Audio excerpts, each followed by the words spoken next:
Welcome to the Minnesota Career Information System, or MCIS. MCIS is a comprehensive online career exploration system. We are part of a national consortium that allows us to share costs, information, and to collaborate to make improvements to our product.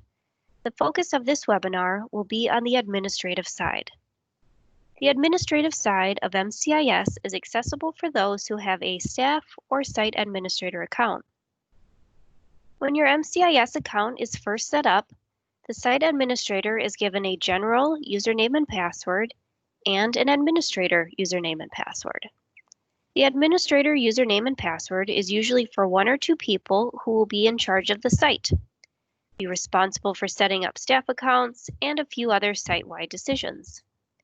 The general username and password is for letting users create their own portfolio, allowing parent or guardian access to the information files in MCIS without a portfolio, and for transferring students from one MCIS site to another. We suggest that if you can, limit the number of people who use the administrative username and password so it doesn't get changed or reset. We ask this so if the administrator at your site leaves or you need help with something, we have a record of that username and password.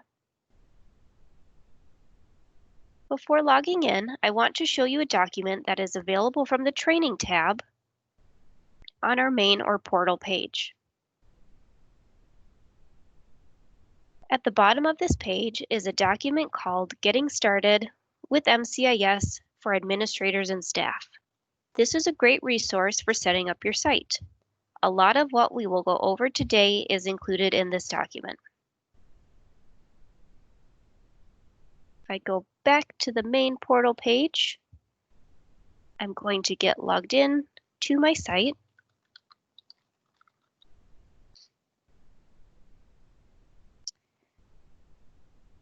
One other thing I would like to mention before we begin is something that often causes confusion. In the top right-hand corner of your screen, you see in gray that it says Site Administration. This will say the same for both staff and site administrators. So the best way to tell which type of account that you have is to look on the Other Accounts tab and see if you can add staff accounts.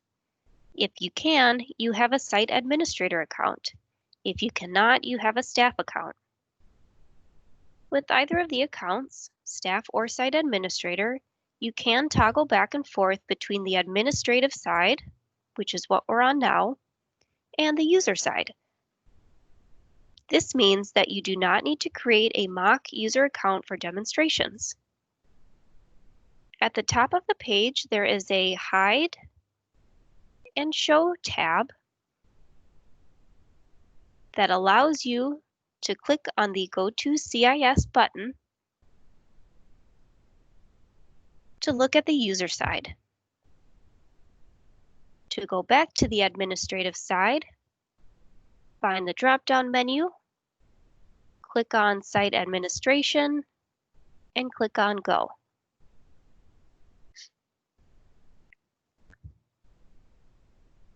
The red mega menu on the administrative side gives you the following options. The Reports tab gives you reports on what assessments users have completed, the number of logins in a given period of time, or what they are saving as favorites. The Portfolios and Groups tab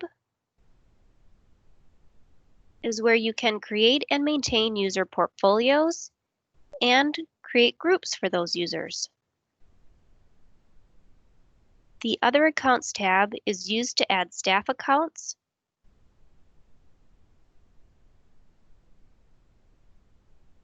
the Customize tab is where you can create and edit checklist, choose privacy options, and a few other customization tools. Finally, the Help and Links tab has videos and quick starts for your reference. We're going to get started with the Portfolios and Groups tab. We'll begin by looking at the different ways to create a user portfolio. However, The first way is to allow users to create their own. To do this, I need to log out of the administrative side. To have users create their own portfolio, a user should log in with your site's general username and password.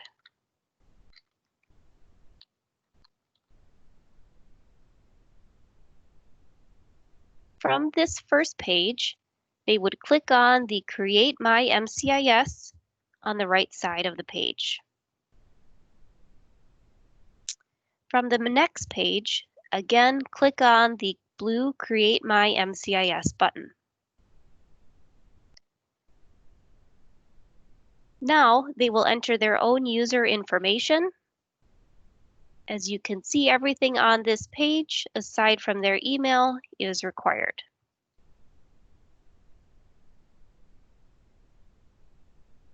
Once they enter all of their own information, they will click on Submit, and their portfolio will have been created.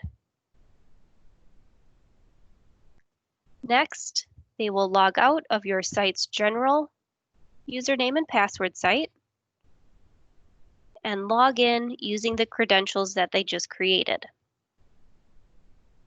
I'm now going to log back in to my site administrative side and show you the second way to create portfolios. The second way is also found on the Portfolios and Groups tab. In the first hyperlink column, I want to click on Add One Portfolio. Similar to when a user creates their own, you would enter all of their information here and click on Add at the bottom. With this option, you are able to control the username if you wanted to have a certain protocol. However, the user will be prompted to change their password into something different the first time they sign in. Because of this, we suggest using something such as temporary one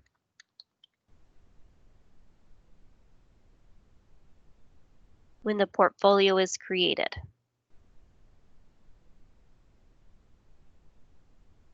The third option is to do a batch upload.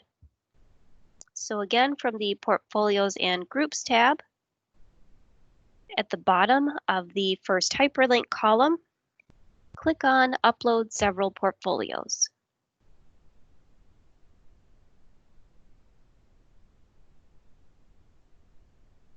From the next screen, click on Portfolio Upload Template.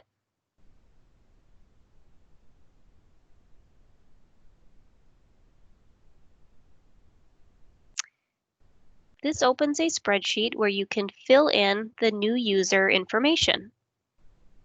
This file requires the green columns to be completed: username, password, first name, and last name. MCIS also requires a graduation year, and we suggest that you add their email address. To ensure an error-free upload, please do not make any changes to the template itself. Once you have entered the information into the spreadsheet, save it, and go back to the Upload Portfolios page. Now that we have entered the users in our spreadsheet, we want to do a trial run. So start by checking the trial run box, and I'm going to add my file by clicking on Browse and adding my file. Now that I've made sure I have my trial run box checked and I've selected my file, I can click on Upload Portfolios. Doing this will generate a test run to see if there were any errors in the spreadsheet that need to be corrected. If there were errors, click on the question mark at the top of the page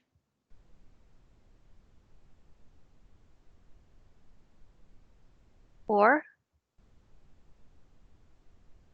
above here to open the status codes file.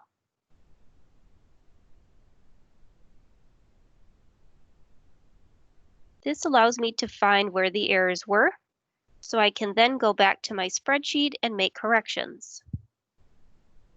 So as you see here, my first error code is P4, so I see that my password does not meet the criteria.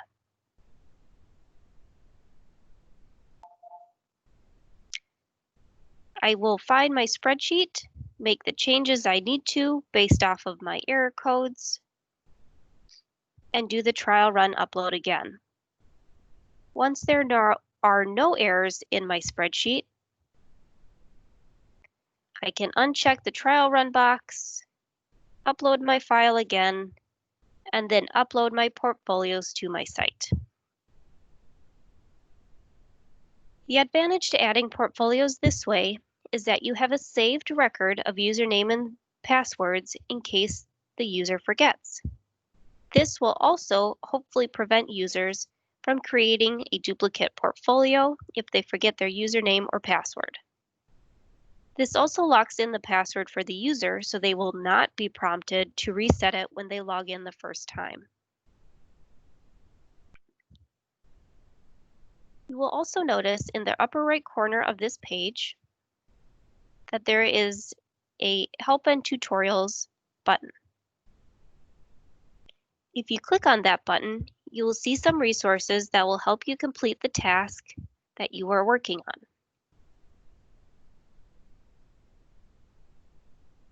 Now that we have uploaded portfolios, we're going to look at how to do some other portfolio tasks. Again, from the red mega menu, hover over Portfolios and Groups and click on Search Portfolios.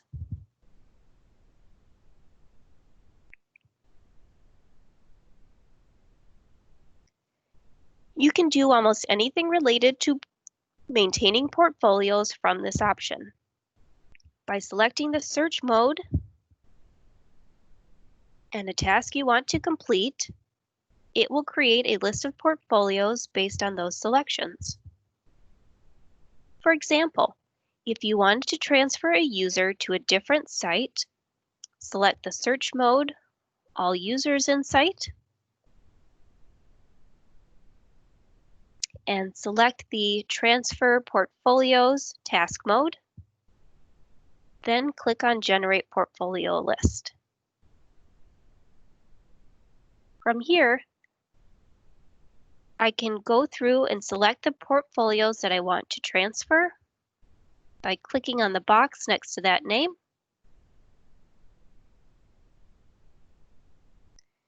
Once I make my selections, I click on the Transfer Selected Portfolios blue button.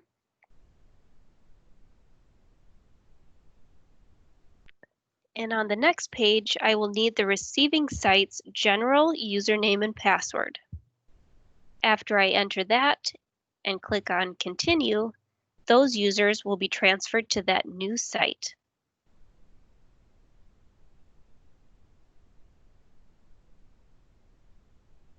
Back at the Portfolios and Groups tab, in the middle column, you will see that it gives you the same options as the search, but by default will bring up the entire list of active portfolios. For example, if I click on View, Edit, Show Files, and Reset Passwords, I am now looking at all of the users in my site. From this list, if I click on View on one of the portfolios,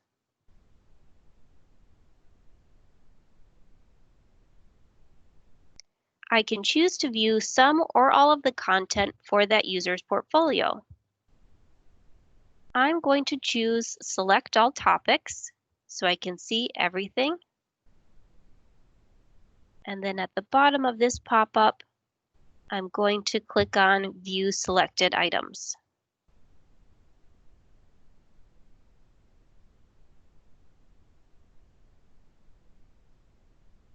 As you can see, it will populate both the user's personal learning plan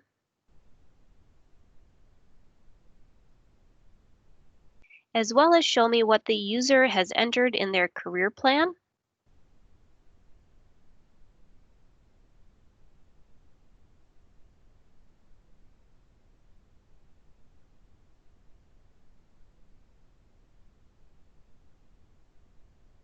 What activities in their checklist were completed,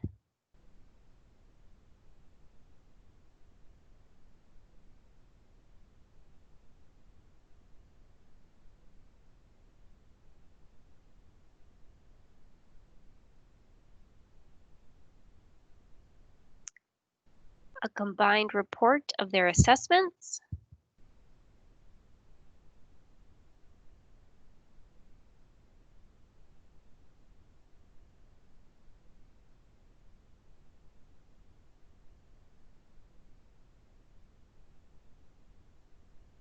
their course planner, the favorites they have saved to their portfolio,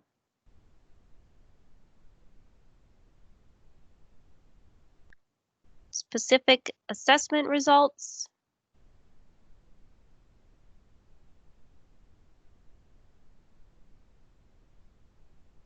and finally, resume information.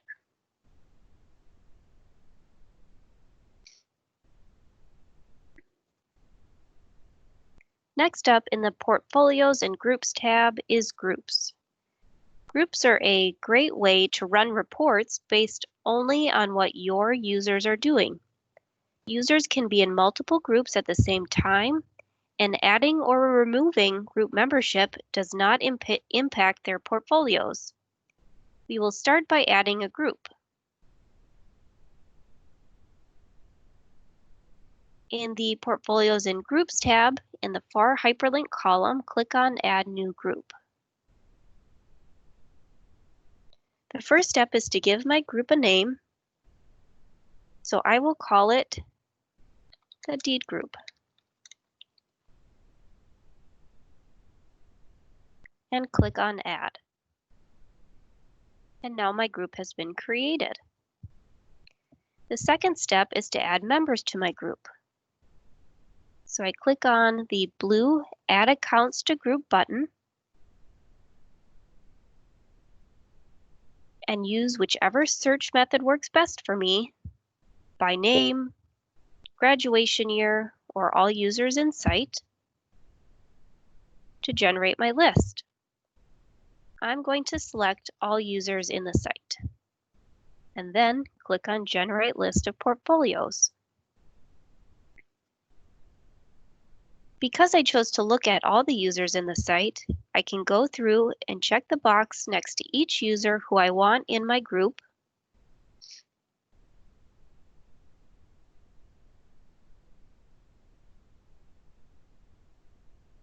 and then click on Add to Group.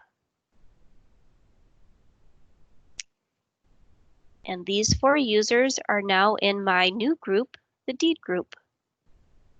Group membership can be changed at any time, so I can delete members I want to by, again, checking the box next to their name and clicking Remove from Group.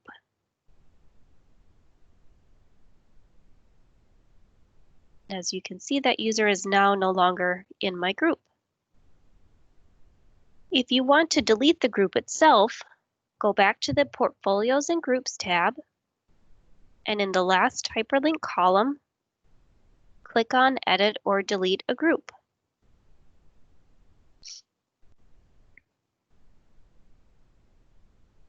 As you can now see from this page, I can edit, delete, or view group members from this page. To delete the group, I simply click on Delete and confirm that I want to delete that group,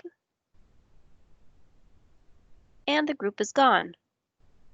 Again, doing this in no way affects the users or their portfolio.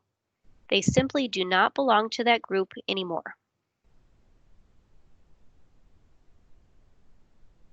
The Other Accounts tab allows you to add staff members, parent accounts, or advisor accounts. To create staff accounts from this Other Accounts tab, the administrator should click on Add New Staff Accounts. Next, fill in the information and click on Add. Similar to adding a new user portfolio one at a time, the staff member will get an email with their account's information and be prompted to reset their password the first time they log in to MCIS. If a staff person leaves the school, site administrators can remove their account by going to the Other Accounts tab and clicking on View or Edit Staff Accounts, and then simply edit or delete the account as needed. The reporting feature can be a very helpful resource to see what your users are doing in MCIS. Keep in mind that if the users you are working with do not have a portfolio at your site, you will not be able to run reports to include those users. So hopefully this portion will at least give you an idea of what is possible if that is the case for you.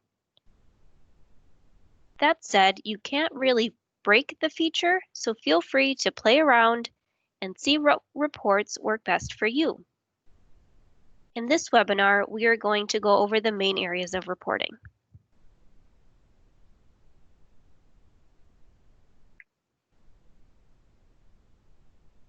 Upon logging into MCIS, your dashboard gives you a summary of logins, the number of portfolios and modules with saved records. For any of these, you can click on Go to Full Report to see more detailed information. I'm going to look at the Portfolio Accounts Full Report.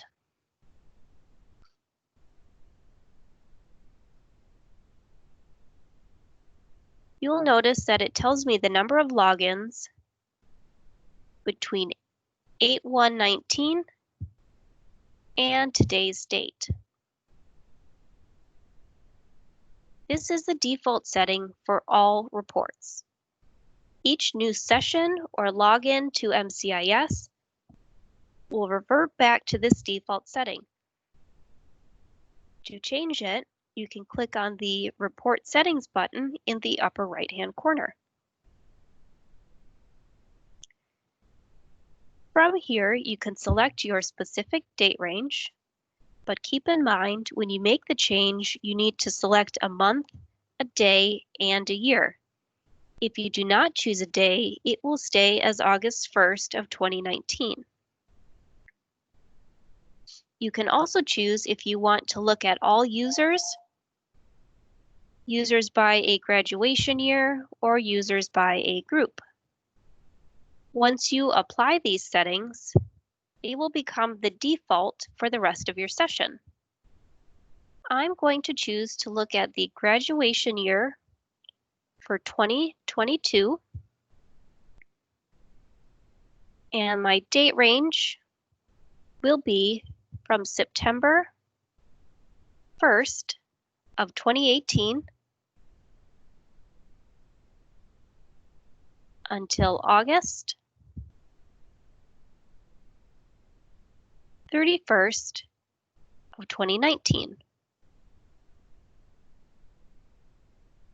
Now I click on Apply Settings.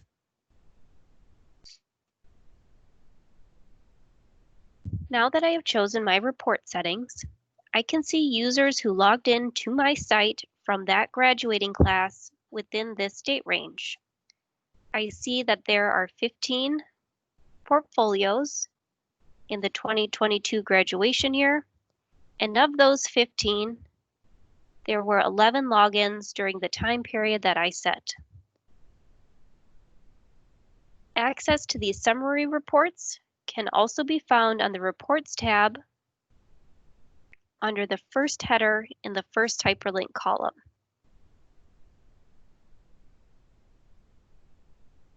The next report I'll go over is the favorites of what users have saved in MCIS. So again, from the Reports tab, in the first hyperlink column, I'm going to click on Show All Favorites.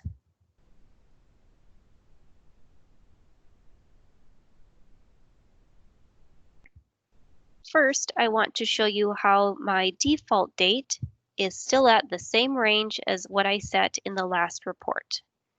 Again, this can be changed if you want from the Report Settings button.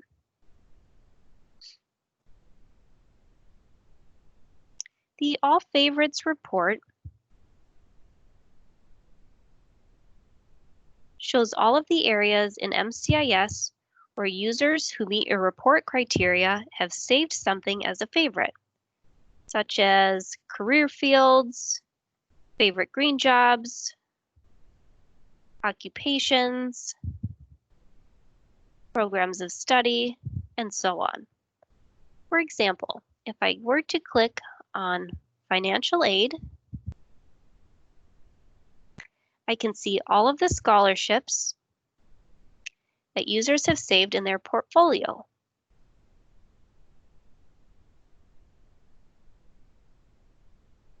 If I go back and click on occupations,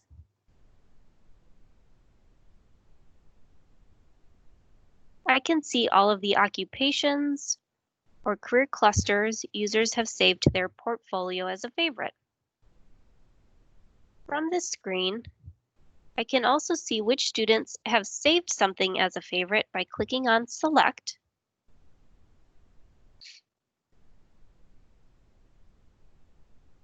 When looking at these users, you can print the report or you can send them a message if, for example, you have someone who is visiting your school who is in that or a related occupation, or if you're looking at favorite colleges or universities, someone who is visiting from that post-secondary institution.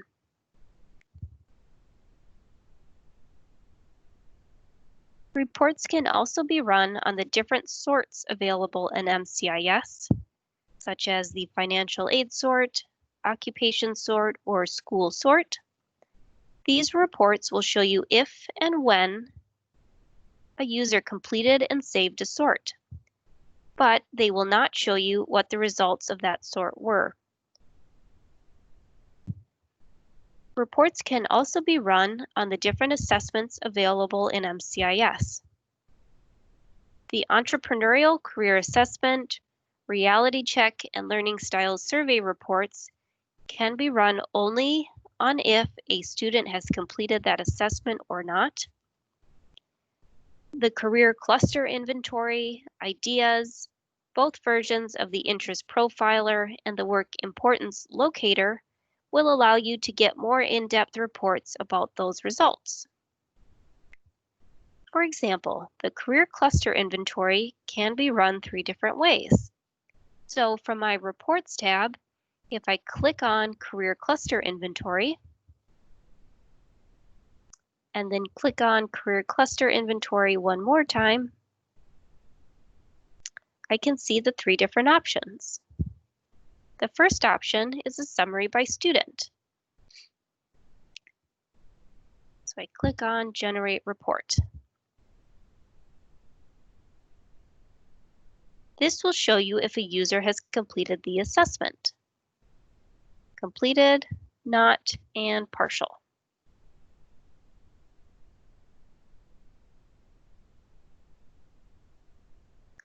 The summary by cluster will show the top cluster for users who took the assessment within your given date range. If I click on Select, I can view those users.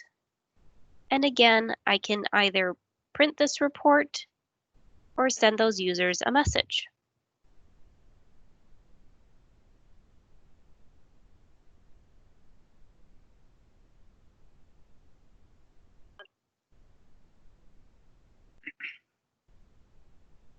The third report type is Detail by Student.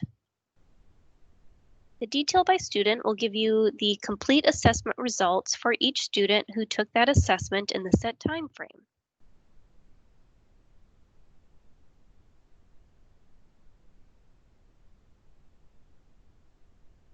Note that this report can be printed or exported to an Excel spreadsheet.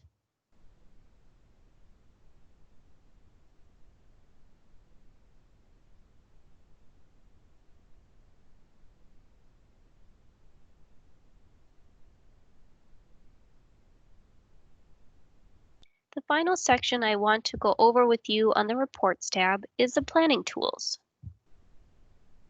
The main report I want to show you here is the checklist report.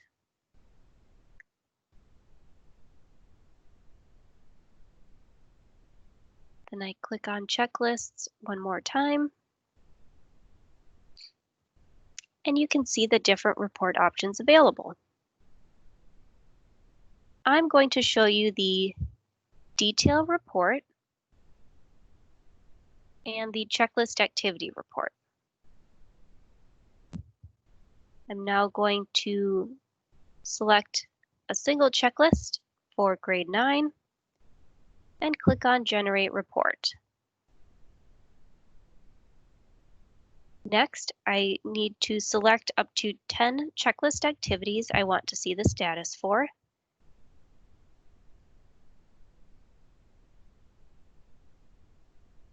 And then click on Generate Report once again. As you can see, the final report gives you a nice visual of who has completed those checklist activities, showing an empty bubble or filled in green bubble for who has and has not met those activities in that checklist. You can click on View next to a user's name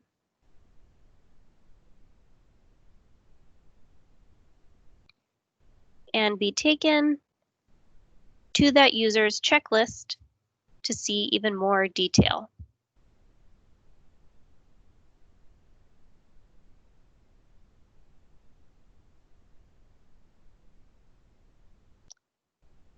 From this report page, you can again print the report or choose to send certain users a message.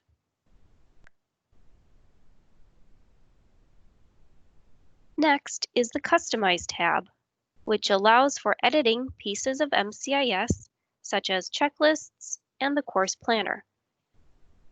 There will be a detailed separate webinar on the checklist, so I'm going to focus on a general overview.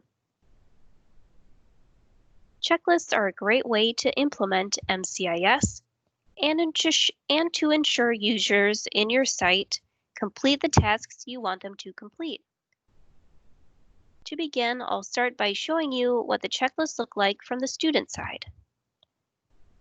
To do this, at the top of the page, I click on the Show tab and then click on Go to CIS. So I'm now looking at the user side of MCIS. Checklists can be found on the Plan tab and by clicking on Checklists in the middle hyperlink column.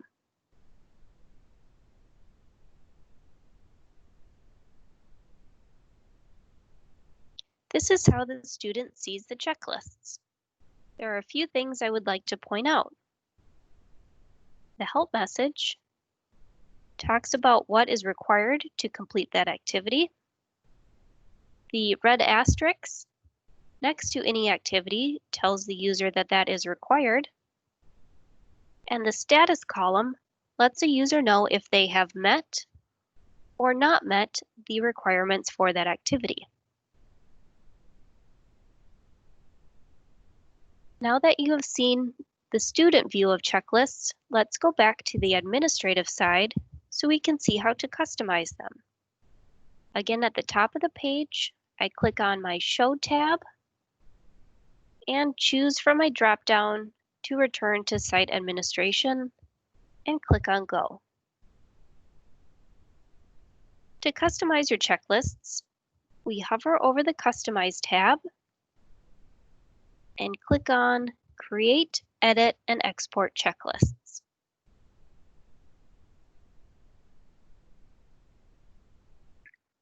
You can edit most everything in the checklist: the introductory message, supporting documents, and so on.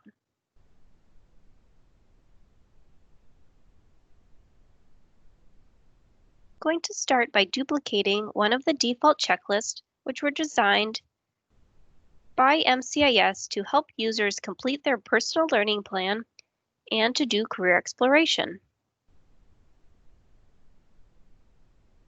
The reason I duplicate a checklist is so that I can make edits to that checklist instead of starting from scratch. This is done by clicking on Duplicate next to the checklist you want to start with.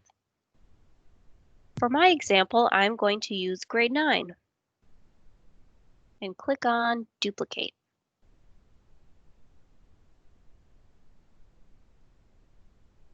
Now that my checklist has been duplicated, I can click on Edit so I can make changes to the checklist.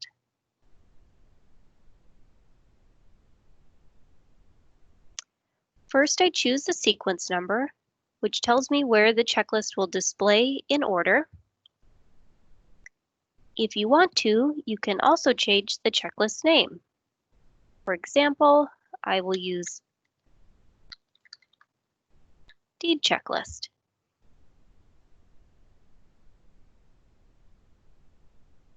You want to keep the Show Career Plan links checked.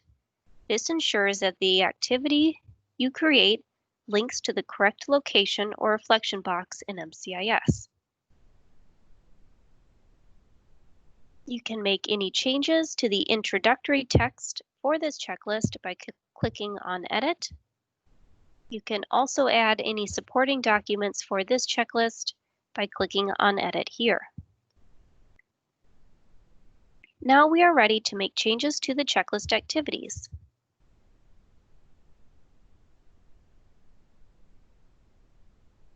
To remove an activity, simply click on the Delete button on the activity line, then confirm you do want to delete that activity by clicking on OK.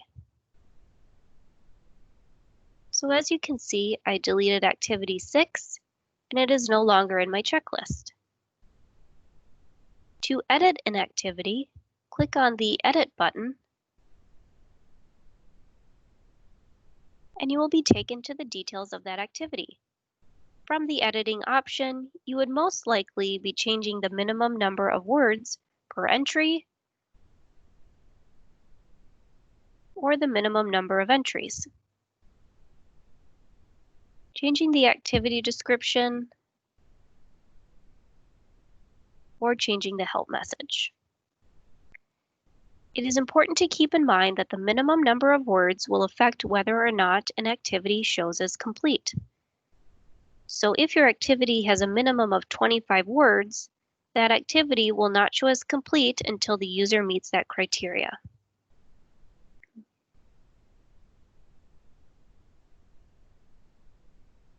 When finished with making your edits, scroll to the bottom of the page and click on Update.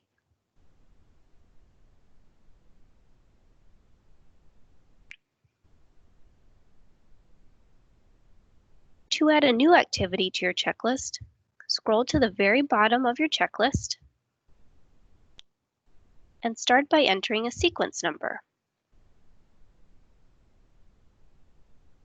Next, you will select an activity. As you can see, there is a predetermined list of possible activities. These all relate to the different parts of MCIS. When you're starting to create your own checklist, remember that referring to the default checklists are a good way to see examples of what the different activity types could look like.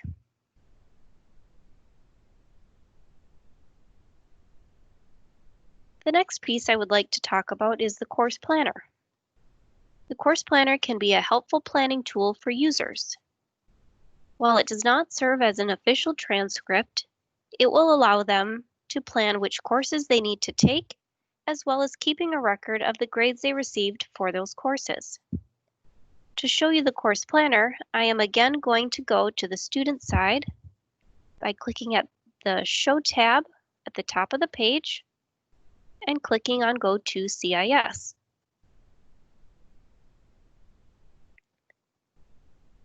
The course planner can be found on the Plan tab and by clicking on Course Planner in the third hyperlink column.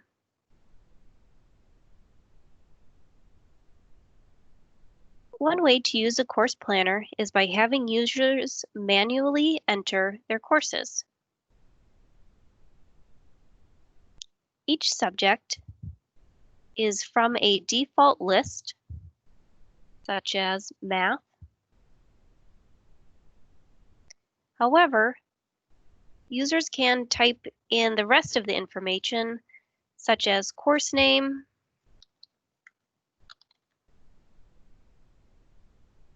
the term,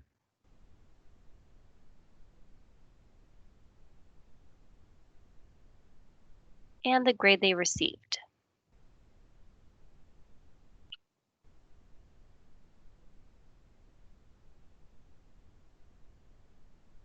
Now I'm going to go back to the administrative side by clicking on the Show tab. From my drop-down, clicking on Site Administration, and clicking on Go. And now I am back to the administrative side of MCIS.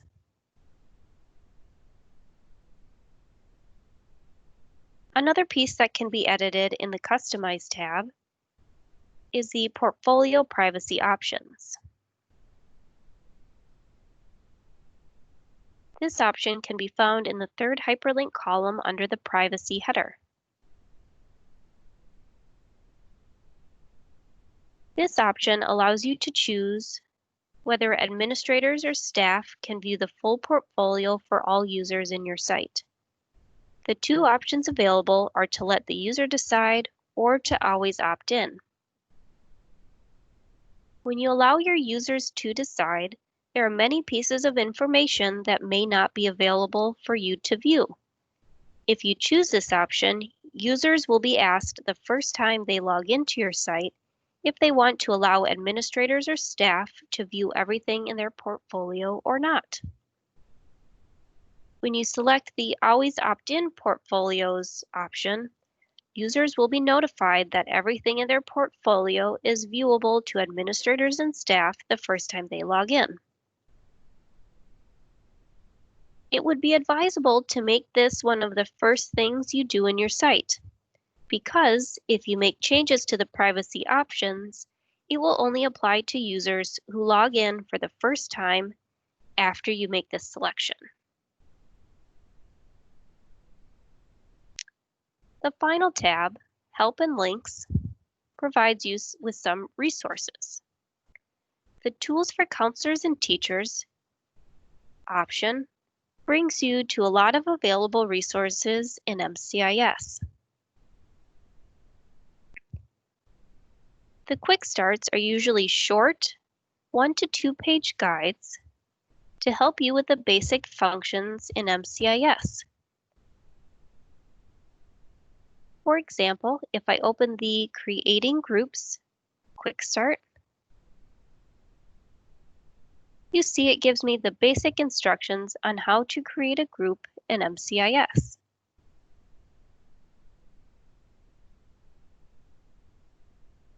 Many of the quick starts that are available are on things that we have gone over in this webinar.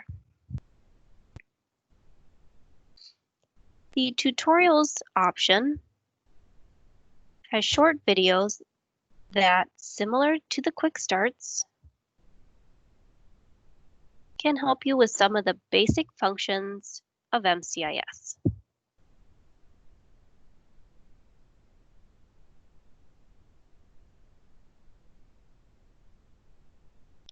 Classroom Activities gives you printable materials that could be used, including College Bingo.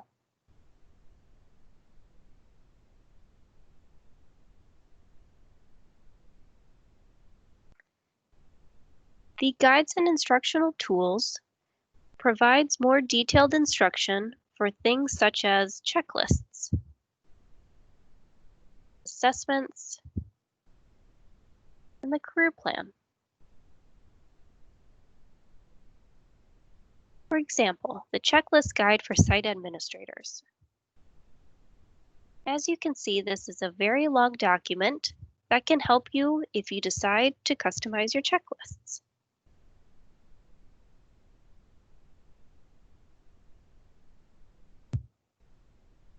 You may have noticed that when I selected the Tools for Counselors and Teachers option on the administrative side, I was then taken to the student side of MCIS. Now that we are viewing the student side of MCIS, I'm going to scroll down to the bottom of the page to view the footer.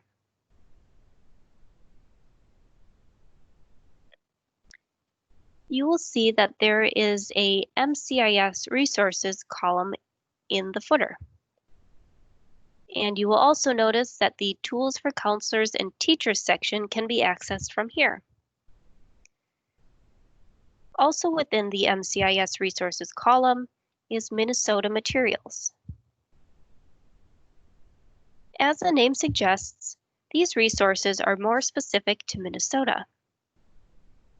For example, under the Materials for High School Users heading, in the Additional Resources section, you will see the Minnesota Resources document. This document provides links to several other websites that might be helpful to your users.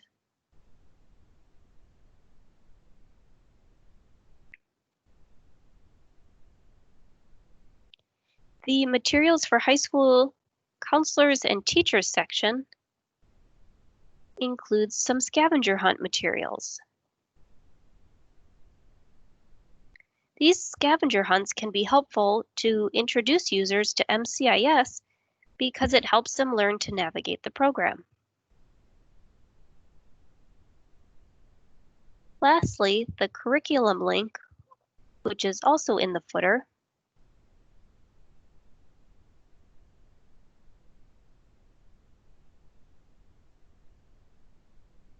allows you to sort through lesson plans depending on what you want your users to do in MCIS.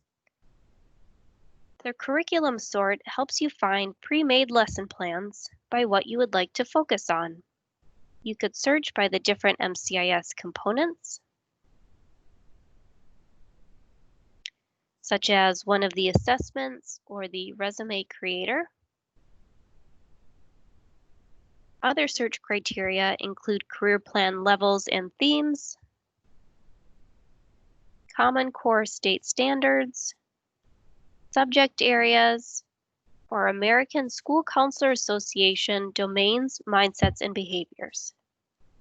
For example, if you wanted to search by subject area for financial literacy, I would select that option from the drop-down menu and click on Sort. Based on my search criteria, I'm given several different activities to choose from. When I choose an activity, I see a full lesson plan that relates to that subject area, complete with instructions, PowerPoints, and really everything that you would need to create a lesson plan. I want to thank you for taking the time to watch this webinar. Please feel free to contact us at MCIS with any questions you may have now and in the future. Thank you for your time.